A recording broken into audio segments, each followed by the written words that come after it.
வானொலியில் நீங்கள் கேட்டு மகிழ்ந்த தென்கட்சி கோ சுவாமிநாதன் அவர்களின் இன்று ஒரு தகவல் கதை தொகுப்பினை கேட்கலாம். ஒரு ஊரில் ஒரு மன்னர் இருந்தார். ஒரு நாள் அவருடைய அரசவைக்கு ஒரு ஓவியன் வந்தான். அவன் சீனா தேசத்திலிருந்து வந்தவன், தாவோ சிந்தனையாளன். அவன் அங்கே வந்து மன்னர் முன்னாடி நிற்கிறான். யாரும் செய்ய முடியாத ஒரு காரியத்தை என்னால் செய்ய முடியும்னா. இவன் இப்படி சொன்னதை கேட்டதும் ஏற்கனவே அங்கே இருந்த அரசவை ஓவியன் ஒருத்தனுக்கு கோபம் வந்துட்டுது. இதோ பாரு, இப்படிலாம் பேசக்கூடாது, நான் வேணும்னா உன்னுடைய சவாலை ஏற்றுக்கிறேன் அப்படின்னா. நாம் 2 பேரும் ஓவியம் தீட்டுவோம், அதை பார்த்துட்டு நம்ம 2 பேரில் யார் சிறந்த ஓவியன் அப்படிங்கிறத மன்னரே தீர்மானம் செய்யட்டும், என்ன சொல்கிற அப்படின்னு கேட்டான். அவனும் சரின்னு ஒத்துக்கிட்டான். போட்டி ஆரம்பமாச்சு. அரசர் அவங்களுக்கு 2 சுவர்களை ஒதுக்கி கொடுத்தார். 6 மாத காலம் அவகாசம் கொடுத்தார். 2 ஓவியர்களும் அவங்கவுங்க வேலையை ஆரம்பித்தாங்க. இரவு பகலாக வேலை செய்ய ஆரம்பிச்சுட்டாங்க. 6 மாதம் முடிஞ்சது. அரசர் வந்து பார்த்தார். முதல்ல தன்னுடைய அரசவை ஓவியர் தீட்டியிருந்த ஓவியத்தை பார்த்தார். ரொம்ப பிரமாதமாக இருந்தது, பாராட்டினார். இதோ பாரு, உன்னுடைய ஓவியம் அற்புதமாக இருக்குது, உயிரோட்டம் உள்ளதாக இருக்குது, கலையின் உச்சமே இதுதான், இதை விட சிறந்த ஒரு ஓவியத்தை வேற யாராலையும் படைக்க முடியாது அப்படின்னார். அதுக்கப்புறம் அந்த சீன ஓவியன்கிட்ட போனார். எங்கே உன்னுடைய ஓவியம்னு கேட்டார். திரைச்சீலையை விலக்கி விட்டு பாருங்கன்னா. மன்னர் வந்து அந்த திரைச்சீலையை விளக்குனார். உள்ளே வந்து ஓவியம் இருக்க வேண்டிய இடம் கண்ணாடி மாதிரி தெரிஞ்சுது. அவன் அந்த 6 மாத காலமாக அந்த சுவரை வந்து தேய்ச்சி தேய்ச்சி கண்ணாடி மாதிரி ஆக்கி வச்சிருக்கிறான். அதுக்கு நேராக எதிர் சுவரில் அரசவை ஓவியன் தீட்டின ஓவியம் இருக்குது. அது எதிரில் இருந்த இந்த கண்ணாடியில் பட்டு பிரதிபலிக்குது. மன்னர் யோசனை பண்ண ஆரம்பித்தார். அப்புறம் அந்த சீன ஓவியனை பார்த்து கேட்டார். இதை பாரு, நீ என்னுடைய ஆளை வந்து தோற்கடிச்சுட்ட அப்படிங்கிறதுல சந்தேகம் இல்லை, ஆனாலும் எங்களை ஏமாத்தி இருக்கிற, எந்த ஓவியமும் நீ வரையிலையே அப்படின்னார். அரசே, இதுதான் உண்மையான ஓவியம், உயிருள்ள ஓவியம். இது வந்து மனோபாவங்களை பிரதிபலிக்கும், மாறுகின்ற காலங்களை அப்படியே காட்டும் அப்படின்னா அந்த சீன ஓவியன். கையால் வரைகிற ஓவியங்களில் சலனம் இல்லை, கண்ணாடி அப்படி கிடையாது, சக்தியின் ஓட்டம் அதில் எப்பவும் இருந்துக்கிட்டே இருக்கும். கண்ணாடி மட்டுமே ஜீவனுள்ள ஓவியமாக இருக்க முடியுங்கிறத அந்த சீன ஓவியன் தெரிஞ்சு வச்சிருந்தான். ஏன்னா அவன் ஒரு தாவோ சிந்தனையாளன். ஒவ்வொரு குழந்தையும் இந்த கண்ணாடியோடு தான் பிறக்குது. ஆனால் நாம் என்ன செய்கிறோம்னா ஓவியங்களை கண்ணாடி மீது பதிப்பிச்சு விடுறோம். கண்ணாடி நம்மளை பிரதிபலிக்குது. நம்முடைய அழகோ அவலட்சணமோ கண்ணாடியை பாதிக்கிறது இல்லை. ஏன்னா அதுக்கு மனம் கிடையாது. கடந்து போன வினாடியை பற்றி அது சிந்திக்கிறது இல்லை. அடுத்த கணத்தை பற்றின எதிர்பார்ப்பும் அதுகிட்ட கிடையாது. அதுதான் பற்றற்ற நிலை. மனிதனுக்கு தேவைப்படுறது அதுதான். கண்ணாடிக்கிட்டே இருந்து நாம் வந்து கற்றுக்கொள்ள வேண்டிய பாடம் இது. வாழ்க்கையில் வந்து மனிதர்களை நேசிக்கலாம், உலகின் அழகையெல்லாம் பிரதிபலிக்கலாம், ஆனால் எதையும் பற்றி கொண்டு விடக்கூடாது அப்படிங்கிறது பெரியவர்கள் அறிவுரை. துயரம்ங்கிறது பற்றுக்களின் சாயை. கண்ணாடி முன்னாடி நிற்கிறப்போவெல்லாம் நமக்கு இந்த ஞாபகம் வரணுமா. ஒரு குடும்ப தலைவர் ஒரு நாள் காலையில் விடிஞ்சு எழுந்திரிச்சதும் சத்தம் போட்டார். யார் இந்த கருங்குரங்கு படத்தை என் ரூமில் கொண்டாந்து மாட்டி வச்சது அப்படின்னு கத்தினார். சமையல் கட்டிலிருந்து மனைவி பதில் சொன்னாங்க. தூக்க கலக்கத்தில் உளராதுங்க, நல்லா பாருங்க, அது படம் கிடையாது, முகம் பார்க்குற கண்ணாடி அப்படின்னாங்க. அர்ஜுனன் கேட்ட கேள்விக்கெல்லாம் பகவான் கண்ணன் வந்து பதில் சொன்னார். அதுக்கு பேர் பகவத்கீதை. அதே மாதிரி உத்தவன் கேட்ட கேள்விக்கும் அவர் பதில் சொல்லியிருக்கிறார். அதுக்கு என்ன பேருனா உத்தவ கீதைன்னு பேர். அது சரி, உத்தவன்னா யார்? கண்ணனுக்கு சின்ன வயசுலேருந்தே தேர் ஓட்டிக்கிட்டு இருந்தவன் அவன் தான். குருஷேத்திர போர் முடிஞ்சது. அதர்மத்தை அழித்து தர்மத்தை நிலைநாட்டி தர்மனுக்கு முடிச்சு விட்டினார் கண்ணபிரான். அதுக்கப்புறம் துவாரகைக்கு திரும்பினார். தான் வந்த காரியம் முடிஞ்சது. அதனால் இளமையிலிருந்தே தனக்கு தேரோட்டியாக இருந்து வந்த உத்தவனை கூப்பிட்டார். இதை பாருப்பா, உனக்கு வேணுங்கிறத கேளுன்னார். அவன் தனக்குன்னு எதையும் கேட்குறதுக்கு ஆசைப்படலை. இருந்தாலும் கேள்வி கேட்குறதில்ல அவன் ரொம்ப கெட்டிக்காரன். அதனால் கேட்க ஆரம்பித்தான். பரந்தாமா, ராஜசூய யாகத்துக்கு தர்மனை கூப்பிட்டு தன்னுடைய அரண்மனையில் விருந்து வச்சான் துரியோதனை. அதுக்கப்புறம் சூதாட்டத்துக்கு கூப்பிட்டான். தர்மன் வந்து தோல்வி அடைகிற மாதிரி பண்ணிவிட்டான். நீங்கள் தான் முக்காலமும் உணர்ந்தவராச்சே, சூதாட்டத்தில் தர்மர் ஜெயிக்கிறது மாதிரி பண்ணியிருக்கக்கூடாதா? இந்த பகடைக்காயை உருட்டுறப்போ நீங்கள் எதிர்பார்த்தது விழற மாதிரி பண்ணியிருக்கலாமே. சரி, அதுதான் இல்லை, வேடிக்கை பார்த்துக்கிட்டு இருந்த பீமன், அர்ஜுனன், நகுலன், சகாதேவன் இவங்களையும் பணம் வச்சு ஆடுறப்போவாவது காப்பாற்றிருக்கலாம். அதையும் நீங்கள் செய்யலை. பாவம் அந்த அவல பொண்ணு, ஒன்றும் புரியாத ஒன்றும் தெரியாத அந்த உன்னுடைய சகோதரி திரௌபதி, அந்த பொண்ணை துச்சாதனன் இழுத்துக்கிட்டு துகில் உரிகிற கட்டத்தில் காப்பாற்றினியே. இது நியாயமா, முறையா, அறமா? இதுதான் உத்தவன் கேட்ட கேள்வி. இதுக்கு பரந்தாமன் பதில் சொல்கிறார். அப்படி கேள் உத்தவா. தருமனை துரியோதனன் சூதாட அழைக்கும் பொழுது என்ன சொன்னான் தெரியுமா? நான் பணையம் வைக்கிறேன், எனக்கு பதிலாக என்னுடைய மாமன் சகுனி பகடக்காய்களை உருட்டுவான்னு சொன்னான்.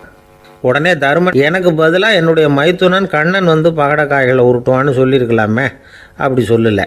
என்ன செஞ்சான் தெரியுமா? துரியோதனன் கூட சூதாட்டத்துக்கு சம்மதிச்சிட்டோம், கடவுளே இது என்னுடைய மைத்துனன் கண்ணபிரானுக்கு தெரியக்கூடாது அப்படின்னு வேண்டிக்கிட்டான். இதனால் தருமன் எனக்கு மனசால் தடை போட்டுட்டான். அதனால் அரண்மனைக்கு வெளியிலேயே என்னை கூப்பிடுவாங்கன்னு நான் காத்துக்கிட்டு இருந்தேன். பீமன், அர்ஜுனன், நகுலன், சகாதேவன், திரௌபதி இவங்களை பணையம் வச்சு ஆடுறப்போவாவது கூப்பிடுவாங்கன்னு பார்த்தேன். அப்பவும் அவங்க என்னை கூப்பிடல, நினைக்கல. திரௌபதியை துச்சாதனன் கூந்தலை பிடிச்சி இழுக்கிறான். அப்போ கூட அவள் தன்னுடைய உடல் பலத்தால் தடுக்கிறதுக்கு முயற்சி பண்ணாலே தவிர என்ன நினைக்கல.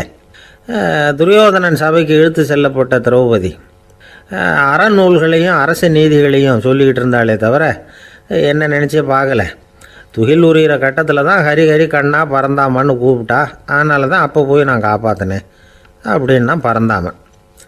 அப்படின்னா நீ அழைச்சாதான் போவியா, நீயா போக மாட்டியா அப்படின்னு கேட்குறான் உத்தவன். ஆமாம், நான் கூப்பிட்டா தான் போவேன்.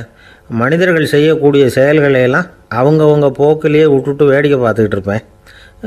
நான் குறுக்கிட்டு ஒன்றுமே செய்ய மாட்டேன் அப்படின்னா பரந்தாமன். மனுஷன் தவறு பண்ணுனா திருத்த மாட்டியா, சும்மா பார்த்துக்கிட்டு தான் உட்காந்துருப்பியா அப்படின்னு கேட்குறான் உத்தவன். நான் மனுஷனுடைய உள்ளத்தில் இருக்கிறப்போ என் எதிரில் மனுஷன் தவறு பண்ண மாட்டான் அப்படின்னு ஆனா கண்ணன். அதாவது யார் நினைக்கிறாங்களோ அவங்க உள்ளத்துலலாம் அவன் இருக்கிறான். அப்படி இருக்கிறப்போ தவறு செய்ய மனுஷன் அஞ்சுவான். இதுதான் உத்தவ கீதைங்கிறது. இந்த காலத்துலேயும் சில பேர் பகவான் மாதிரி அடுத்தவங்க கஷ்டப்படுறத வேடிக்கை பார்த்துக்கிட்டு இருக்கிறது உண்டு. அன்றைக்கி அப்படித்தான். நடுத்தெருவில் ஒரு திருடனை பிடிச்சி எல்லாரும் சேர்ந்து அடிச்சுக்கிட்டு இருக்கிறாங்க. ஒரு ஆள் மட்டும் தள்ளி நின்று அதை வேடிக்கை பார்த்துக்கிட்டு இருக்கான். பார்த்துக்கிட்டு சிரிச்சுக்கிட்டு இருக்கிறான். என்ன சார் இது, பாவம் அந்த ஆளை போட்டு அப்படி அடிக்கிறாங்களே அப்படின்னோம். அடிக்கட்டும் சார், அவன் அடி வாங்க வேண்டிய ஆள் தான் அப்படின்னா அவன். ஏன் சார் அப்படி சொல்கிறீங்க அப்படின்னு கேட்டோம். பின்ன என்ன சார், நான் ஒருத்தர் பையில் இருந்த பர்ஸை எடுக்கிறதுக்கு முயற்சி பண்ணிக்கிட்டு இருந்தேன். அதுக்குள்ளே அவன் முந்திக்கிட்டு அபேஸ் பண்ணிவிட்டான். பர்ஸை அவன் எடுத்துட்டான். பார்க்குறதுன்னா எடுக்கிறது அவனா? என்ன சார் நியாயம் இது? நல்லா வாங்கட்டும் அப்படிங்கிறான். ஒரு பள்ளிக்கூடம் வகுப்பு நடந்துக்கிட்டு இருக்கு. ஆசிரியர் பாடம் நடத்திக்கிட்டு இருக்கிறார். நடத்தி முடித்த உடனே கேட்டார், மாணவர்களே, இதுவரைக்கும் நான் நடத்தின பாடத்தில் உங்களுக்கு ஏதாவது சந்தேகம் இருக்கா அப்படின்னு கேட்டார். அப்புறம் ஒவ்வொருத்தராக கேட்டார். ஒரு மாணவன் எழுந்திரிச்சான். சார், எனக்கு சந்தேகம் எதுவுமே இல்லைன்னா. ஏன்னு கேட்டார். ஏன்னா எனக்கு நீங்கள் நடத்தின பாடம் தெளிவாக புரிஞ்சுட்டுது, அதனால் சந்தேகம் வரலன்னா. இன்னொரு மாணவன் எழுந்திரிச்சான். சார், எனக்கும் சந்தேகம் எதுவும் இல்லைன்னா. ஏண்டான்னு கேட்டார். ஏன்னா எனக்கு நீங்கள் நடத்தின பாடம் எதுவுமே புரியல, அதனால் சந்தேகம் வரல அப்படின்னா. இந்த இடத்துல நாம் கொஞ்சம் சிந்திச்சு பார்க்கணும். இந்த உலகத்தில் எல்லாம் புரிஞ்ச ஒருத்தனுக்கும் சந்தேகம் வராது, எதுவுமே புரியாத ஒருத்தனுக்கும் சந்தேகம் வராது. அறகுறையாக புரிஞ்சுக்கிட்டவன் இருக்கான் பாருங்க, அவனுக்கு தான் அடிக்கடி சந்தேகம் வரும். ஆக மாணவர்களை இந்த 3 வகையாக பிரிக்கலாம். அதே மாதிரி தான் மனிதர்களையும் 3 வகையாக பிரிக்கிறாங்க ஆன்மீகவாதிகள். ஒரு ஆன்மீக பெரியவர் என்ன சொல்கிறார் தெரியுமா? இந்த உலகத்தில் 3 வகையான மனிதர்கள் இருக்கிறாங்களாம். முதல் வகை எப்படி தெரியுமா? இவங்களுக்கு எதையும் தெரிஞ்சுக்கணுங்கிற அவசியமே கிடையாது. ஏன்னா அவங்களுக்கு எல்லாமும் தெரியும். இவங்க ஞானத்தின் முழு வடிவாக இருக்கிற காரணத்தினால அவங்களுக்கு எந்த சந்தேகமும் இல்லை, எந்த கேள்விகளும் கிடையாது. இந்த நிலையில் இருக்கிறவன் கிருஷ்ணன். எல்லாத்துக்கும் விட தெரிஞ்சுக்கிட்ட நிலையில் அவன் விடையாக மாறிவிட்டான் அப்படின்னு சொல்லுவாங்க. 2வது நிலையில் இருக்கிறவன் அர்ஜுனன். இவனுக்கு எப்போ பார்த்தாலும் கேள்விதான், சந்தேகம்தான். பதில் சொல்ல சொல்ல அவனுக்கு இருக்கிற சந்தேகமும் அதிகமாகிக்கிட்டே இருக்கும், குறையவே குறையாது. அர்ஜுனன் மாதிரி உள்ளவங்க எப்பவும் கேள்வி கேட்டுக்கிட்டே இருப்பாங்க. ஒரு கேள்விக்கு விட கிடைச்சிடுதுன்னு வைங்க, உடனே இன்னொரு கேள்வி அவங்ககிட்ட இருந்து வரும். கிருஷ்ணனுடைய நிலை எப்படின்னா அது கேள்விகளே அற்ற ஒரு நிலை. அர்ஜுனனுடைய நிலை எப்படின்னா அது கேள்விகளை தவிர வேறு எதுவும் அற்ற ஒரு நிலை. இவங்களை தவிர இன்னொரு ஆள் இருக்கிறான், அவனுக்கும் கேள்விகள் அற்ற ஒரு நிலை தான். அவன் யாருன்னா துரியோதனன். இவனுக்கு தெரிஞ்சுக்கணுங்கிற எண்ணமே சுத்தமாக கிடையாது. ஆவலே இல்லைங்கிறதுனால அதை புரிஞ்சுக்கணுங்கிற அவசியமும் இல்லை. அதனால் அவனுக்கு கேள்விகள் அற்ற ஒரு நிலையில் அவன் இருந்துக்கிட்டு இருக்கிறான். எல்லா பதிலும் தெரிந்து கொண்ட நிலையில் கிருஷ்ணனும் கேள்விகள் அற்ற நிலையில் இருக்கிறான். தெரிஞ்சுக்கணுங்கிற ஆவலே இல்லாத துரியோதனனும் கேள்விகள் அற்ற நிலையிலே இருக்கிறான். இப்படியும் இல்லாமல் அப்படியும் இல்லாமல் ரெண்டும் கெட்டான நிலையில் இருக்கிறானே, அவன் தான் அர்ஜுனன். அதனால் பெரியவங்கள்லாம் என்ன சொல்கிறாங்கன்னா, இந்த உலகத்தில் அர்ஜுனன்களாக இருக்கிறவங்க ஒன்று துரியோதனனாக மாறிடணும், இல்லைன்னா கிருஷ்ணனாக மாறிடணும். இதை தவிர வேற வாய்ப்பு இல்லை. துரியோதனன் மாதிரி உள்ளது விலங்கு நிலை, கிருஷ்ணன் மாதிரி உள்ளது தெய்வ நிலை. அர்ஜுனன் விலங்காவும் ஆக முடியல, தெய்வமாகவும் ஆக முடியல. இப்படி ரெண்டும் கெட்டானா இருக்கிற வரைக்கும் இந்த கேள்விகளும் பிரச்சனைகளும் இருந்துகிட்டே தான் இருக்கும். இதுதான் பெரியவர்கள் சொல்லுகிற அனுபவ உண்மை. ஒரு ஆசிரியர் ரொம்பவும் விரிவாக விளக்கமாக பாடம் நடத்தின பிறகு, மாணவர்களே ஏதாவது சந்தேகம் இருந்தால் கேளுங்கன்னாராம். ஒரு மாணவன் எழுந்திரிச்சான். சார், எனக்கு ஒரு சந்தேகம்னா. என்னன்னு கேட்டார். இது வரைக்கும் என்ன பாடம் சார் நடத்துனீங்க அப்படின்னா அந்த பையன். ஒரு வயசான அம்மா ஒரு நாள் ஃபோன் பண்ணாங்க. ஐயா, நான் இந்த தகவல் நிகழ்ச்சியை தினமும் கேட்குறேன், உங்ககிட்ட ஒரு கேள்வி கேட்கணும் அப்படின்னாங்க. என்னங்க அப்படின்னோம். எனக்கு சொந்தமாக ஒரு நல்ல வீடு இருக்குது, வேணுங்கிற அளவுக்கு பணமும் இருக்குது, கணவரும் ரொம்ப நல்லவர், ரிட்டையர் ஆகி வீட்டில் தான் இருக்கிறார், பிள்ளைங்கள்லாம் பெரிய பெரிய உத்தியோகத்தில் இருக்கிறாங்க, அதில் ஒருத்தன் ஐஏஎஸ்ஸு, பணம்லாம் கூட நிறைய கொண்டாந்து கொடுக்குறாங்க. அப்படி இருந்தும் என் மனசில் நிம்மதி இல்லை, வாழ்க்கையில் ஒரு நிறைவு இல்லை அப்படின்னாங்க. ஏன்னு கேட்டோம். அதைத்தான் நான் உங்களை கேட்குறேன், ஏன் அப்படி அப்படின்னு திருப்பி கேட்குறாங்க. எங்களுக்கு ஒன்றும் புரியல, கொஞ்ச நேரம் குழம்பி போயிட்டோம். இருந்தாலும் அதை அவங்கக்கிட்ட காட்டிக்காம கொஞ்சம் சாமர்த்தியமாக, ஏம்மா உங்கள் மனசில் நீங்கள் ஏதோ ஒன்று எதிர்பார்க்குறீங்க, அது நிறைவேறலை அப்படி தானே அப்படின்னு கேட்டோம். ஆமாம் அப்படின்னாங்க. அதுக்கப்புறம் அவங்கக்கிட்ட கொஞ்சம் மனம் விட்டு பேசுகிறப்போ தானாக விஷயம் வெளியில் வந்தது. அதாவது அவங்க பிள்ளைங்க பெரிய பெரிய உத்தியோகத்தில் இருக்கிறதுனால அவசரமாக பார்த்துட்டு ஓடுறாங்களாம். ஆசையாக அம்மான்னு கூப்பிட்டுக்கிட்டு கிட்ட உட்காந்து கொஞ்ச நேரமாவது என்கிட்ட பேசினா தானே என் மனசு கொஞ்சம் நிம்மதியாக இருக்கும். அது அவங்களுக்கு தெரிய மாட்டேங்குதே அப்படிங்கிறாங்க. இதுதான் அவங்களுடைய ஏக்கம். இந்த ஏக்கம் அந்த தாயின் மனசில் இருந்துக்கிட்டு இருக்குது. இப்படி மகனுடைய அன்புக்காக மட்டுமே ஏங்குற தாய்மார்கள் பல பேர் இருக்கிறாங்க இந்த உலகத்தில்.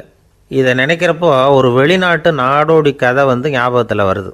அதாவது கடவுள் படைப்பு தொழிலில் ரொம்ப மும்முரமாக ஈடுபட்டுக்கிட்டு இருந்தாராம்.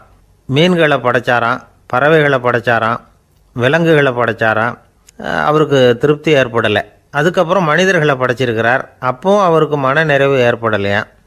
கடைசியாக தன்னுடைய சக்தி முழுசையும் பயன்படுத்தி குறையே இல்லாத அளவுக்கு ஒரு படைப்பை உருவாக்கினாராம். அந்த உன்னதமான ஒரு படைப்பு அதுதான் பெண், அதாவது தாய்.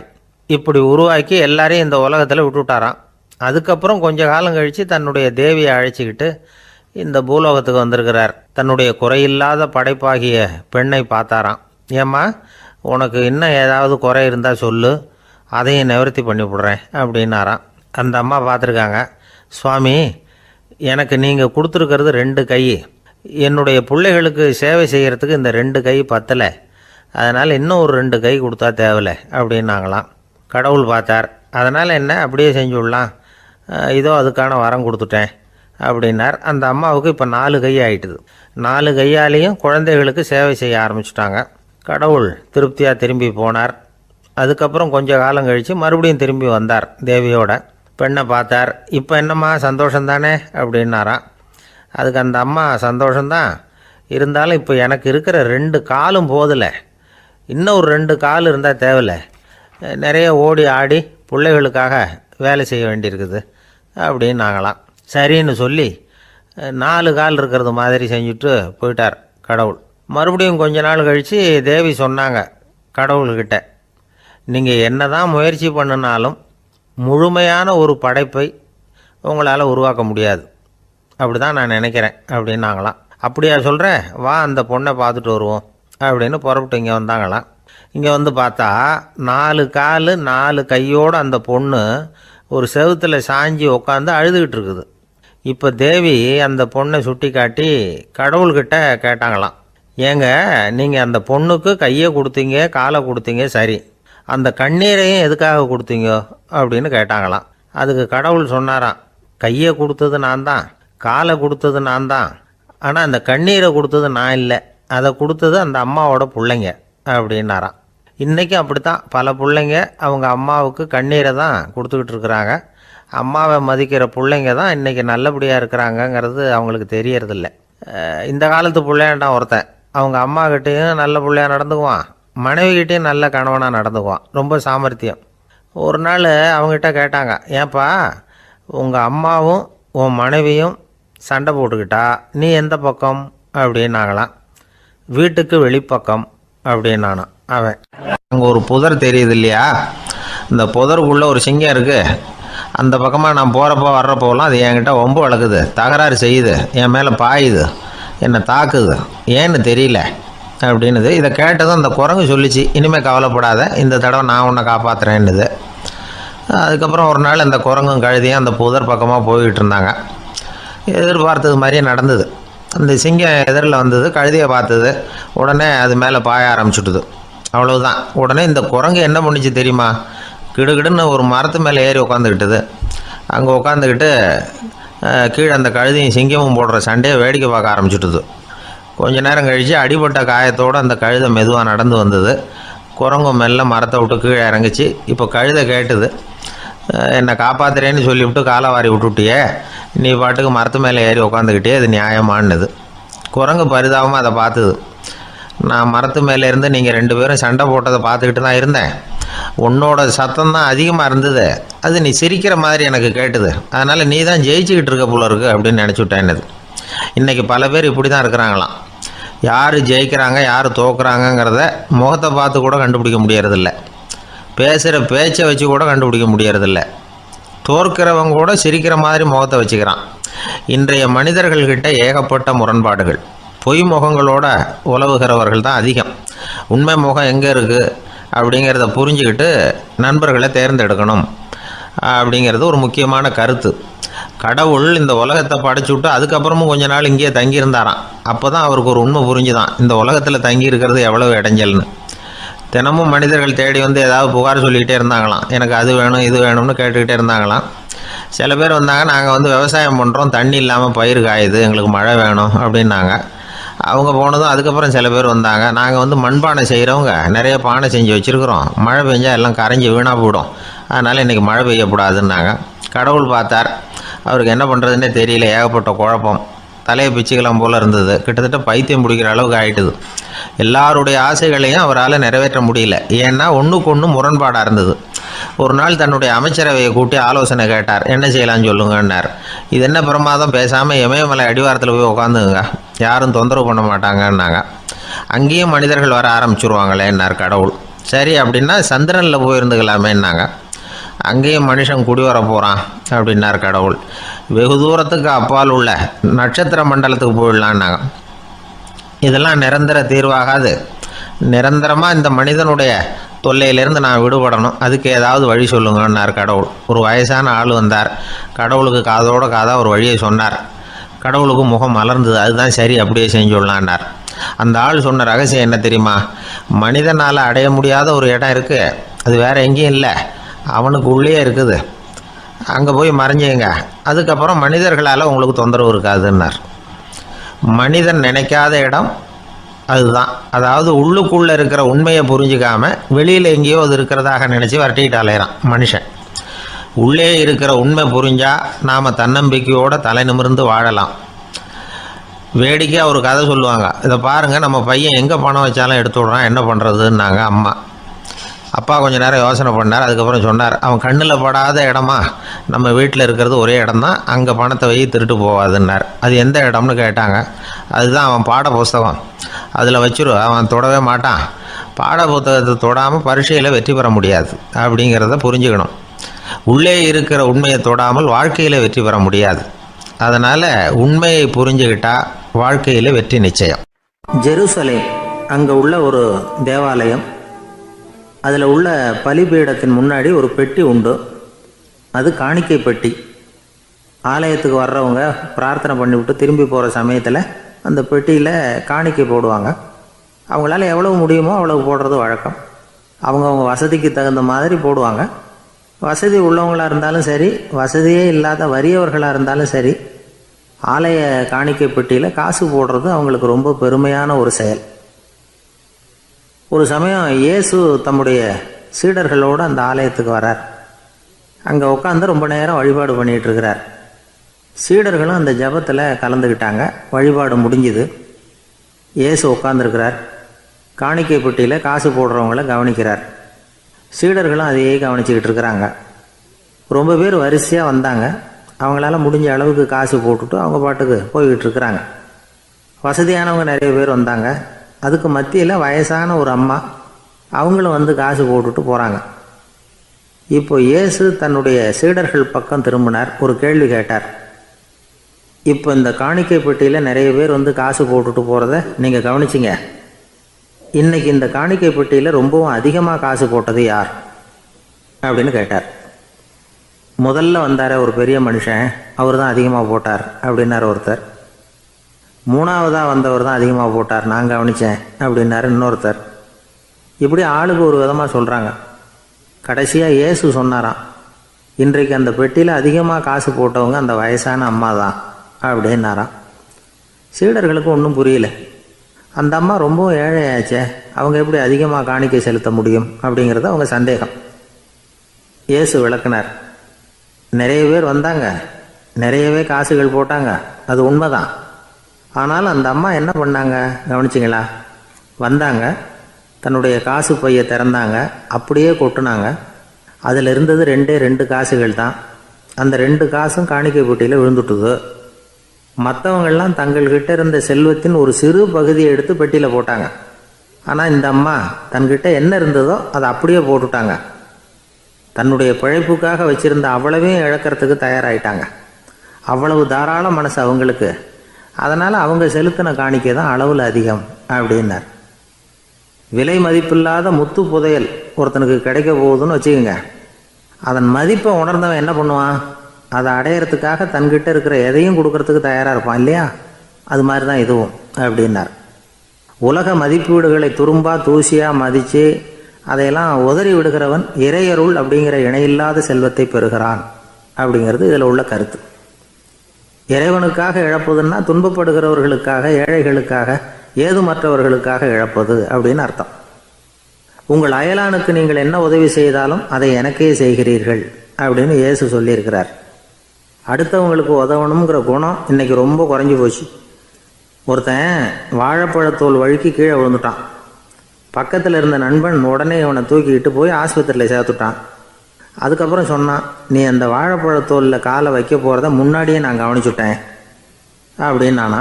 அப்படின்னா அப்போவே நீ எனக்கு உதவி செஞ்சுருக்கலாமே அப்படின்னானா அவன். நான் டாக்டருக்கு உதவலாம்னு நினச்சிட்டேன் அப்படின்னா இவன். வாழ்க்கையில் ரொம்பவும் அடிபட்டு அல்லல் போட்டுக்கிட்டு இருக்கிற ஒருத்தர் வந்தார். மனசு ரொம்பவும் நொந்து போய் பேசினார். இந்த உலகத்தில் மனுஷனாக பிறந்ததை விட மாடாக பிறந்திருக்கலாம் சார் அப்படின்னார். திடீர்னு வந்து என்கிட்ட இப்படி சொன்னால் அதுக்கு நான் என்னங்க பண்ண முடியும் அப்படின்னேன். உங்ககிட்ட வரணும்னு தோணுச்சு, அதனால் வந்தேன் அப்படின்னார்.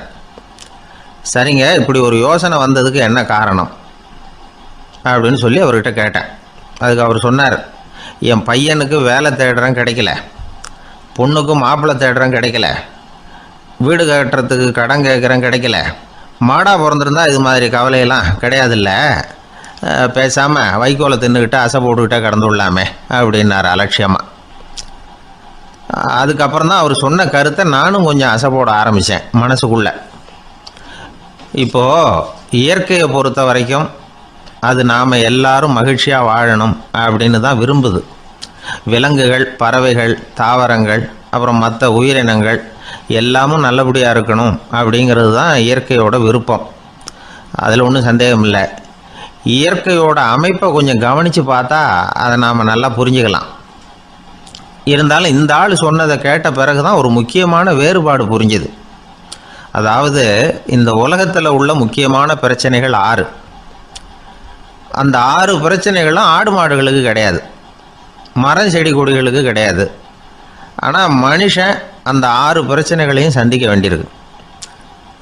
சரி, அந்த 6 பிரச்சனைகள் என்னென்ன தெரியுமா? முதல்ல இந்த ஆடு மாடுலாம் நமக்குன்னு சொந்தமாக ஒரு வீடு இல்லையே அப்படின்னு கவலைப்பட்டுக்கிட்டு இருக்கிறதில்ல. ஆனால் மனிதனுக்கு வீடு தேவைப்படுது. இது ஒரு வித்தியாசம். இப்போ 2வது பிரச்சனை என்னென்னா ஆடை பிரச்சனை. ஒரு கோழியோ சேவலோ நாம் போட்டுக்கிறதுக்கு ஒரு சட்டை இல்லையே அப்படின்னு கவலைப்படுறதில்ல. ஆனால் மனுஷனுக்கு அந்த கவலை உண்டு. சரி, இப்போ 3வது என்னன்னு பார்த்தா கல்வி பிரச்சனை. ஒரு பசுமாடு கவலையோடு நின்றுக்கிட்டு இருக்கு அப்படின்னு வச்சுக்குவோம். நீங்கள் அதுக்கிட்ட போய் ஏன் பசுமாடை கவலையோடு நின்றுக்கிட்டு இருக்கிற அப்படின்னு கேட்குறீங்க. என் கண்ணுக்குட்டிக்கு எல்கேஜியில் இடம் கிடைக்கல, டொனேஷன் கொடுக்கறதுக்கு கையில் பணமும் கிடையாது, சிபாரிசுக்கு யாரை பிடிக்கிறதுன்னு தெரியல, இப்படியா சொல்லிகிட்டு இருக்கோம். அதுக்கு அந்த கவலையெல்லாம் கிடையாது. ஆனால் மனிதனுக்கு அந்த கவலை உண்டு. 4வது என்னன்னு பார்த்தீங்கன்னா வேலை வாய்ப்பு பிரச்சனை. வேலை கிடைக்கலையே அப்படின்னு வேப்ப மரம் கவலைப்படுறதில்ல, ஆனால் மனுஷன் கவலைப்படுறான். 5வது என்னன்னு பார்த்தா கல்யாண பிரச்சனை. எருமை மாடு பசுமாடு எல்லாம் பொண்ணுக்கு மாப்பிள்ளை தேடிட்டாலே இது பேப்பரில் மணமகன் தேவை அப்படின்னு விளம்பரமாக கொடுக்குது, அதெல்லாம் கிடையாது. 6வது என்னன்னு பார்த்தீங்கன்னா பணம் சம்பந்தமான பிரச்சனை. ஆடு மாடுலாம் பணத்தை சேமிக்கணும்னோ ஏதாவது நிதி நிறுவனத்தில் முதலீடு பண்ணணும்னோ நினச்சிக்கிட்டு இருக்கிறதில்ல. பணத்தை எப்படி காப்பாற்றுறது அப்படிங்கிற கவலையும் அதுகளுக்கு கிடையாது. குதிரை குளம்போடு பிறக்குது, அதனால் அது காடு மேடெல்லாம் கவலை இல்லாமல் தெரியலாம். ஆடு உடம்பில் ரோமத்தோடு பிறக்குது, அதனால் அது குளிரை பற்றி கவலைப்பட வேண்டிய அவசியம் இல்லை. ஆனால் மனுஷனை பார்த்திங்கன்னா அவன் தான் ஒன்றும் இல்லாமல் பிறக்கிறான். ஏன் இந்த பாகுபாடு அப்படின்னு கேட்டால் இதை பற்றி கொஞ்சம் சிந்திச்சு பார்க்கணும். அதாவது இந்த சந்தேகத்தை ஒரு பெரியவர்கிட்டையும் கேட்டேன். அவர் சொன்னார் இதுக்கு பதில். அவர் இதே கேள்வியை இயற்கை கிட்ட கேட்டாராம். இயற்கை பதில் சொல்லிச்சான். வேறு யாருக்கும் கொடுக்காத ஒரு வலுவான கருவியை, ஒரு பவர்ஃபுல் வெப்பன் மனுஷனுக்கு கொடுத்துருக்குறேன்னு, அந்த கருவியை உபயோகப்படுத்தி அந்த 6 பிரச்சனை மட்டும் இல்லை 6 கோடி பிரச்சனைகள் இருந்தாலும் அதையெல்லாம் சமாளிக்கலாம். அது கருவி என்ன தெரியுமா? அதுதான் 6வது அறிவு. அதை உபயோகப்படுத்தினா காலுக்கு செருப்பு தயார் பண்ணிக்கலாம், குளிருக்கு போர்வை தயார் பண்ணிக்கலாம், என்ன வேணும்னாலும் செய்யலாம் அப்படின்னு இயற்கை பதில் சொல்லிச்சான். அதனால் நாம் செய்ய வேண்டியது என்னென்னா இயற்கையை முதல்ல சரியாக புரிஞ்சுக்கணும். இயற்கையின் படைப்பையே நாம் சரியாக புரிஞ்சுக்கிறது இல்லையா, அதுதான் வேதனை. இந்த கதையை கேளுங்க. இப்போ நகரத்திலேருந்து ஒரு ஆள் கிராமத்துக்கு வந்தான். அங்கே ஒரு சிறுவன் மாடு மேய்ச்சிக்கிட்டு இருந்தான். நகரத்து ஆள் சொன்னான், எவ்வளோ அழகான பசு, அது சரி இதுக்கெல்லாம் ஏன் கொம்பு இல்லைன்னா. இதுக்கு அந்த பையன் பதில் சொன்னான், பசுமாட்டுக்கு கொம்பு இல்லாததுக்கு பல காரணங்கள் உண்டு. கண்ணுக்குட்டியாக இருந்தால் கொம்பு இருக்காது, பசு வளர்ந்து பெருசானதுக்கு அப்புறம் தான் கொம்பு முளைக்கும், இது ஒரு காரணம். சில சமயம் வளர்கிற கொம்பை எடுத்து விடுறது உண்டு, அது ஒரு காரணம். ஆனால் இதுக்கு ஏன் கொம்பு இல்லைன்னு கேட்குறீங்க. அதுக்கு என்ன காரணம்னா இது பசு இல்லை குதிரை அப்படின்னானா. ஒரு ஊரில் ஒருத்தர் இருந்தான். ஏதோ ஒரு சின்ன அலுவலகத்தில் வேலை பார்த்துக்கிட்டு இருந்தான். ரொம்ப ஏழை. வர்ற கொஞ்சம் வருமானத்தை வச்சு வாழ்க்கையை ஓட்டிகிட்டு இருந்தான். ஒரு நாள் தெரு வழியாக அவன் நடந்து வந்துக்கிட்டு இருக்கிறான். தெருவில் ஒரு காசு கிடந்தது. அதை பார்த்துட்டான். அது குனிஞ்சு எடுத்தான். அது ஒரு பழங்கால காசு. அந்த காசு நடுவில் ஒரு துளை இருந்தது, அதாவது துளையிட்ட நாணயம். பழங்காலத்தில் புழக்கத்தில் இருந்த ஒரு நாணயம் அது. துளையிட்ட நாணயம் கிடச்சிதுன்னா ரொம்ப நல்லது, அது அதிர்ஷ்டம் அப்படின்னு ஒரு நம்பிக்கை உண்டு. இவன் கையில் அது கிடைச்சதும் ரொம்ப சந்தோஷப்பட்டான்.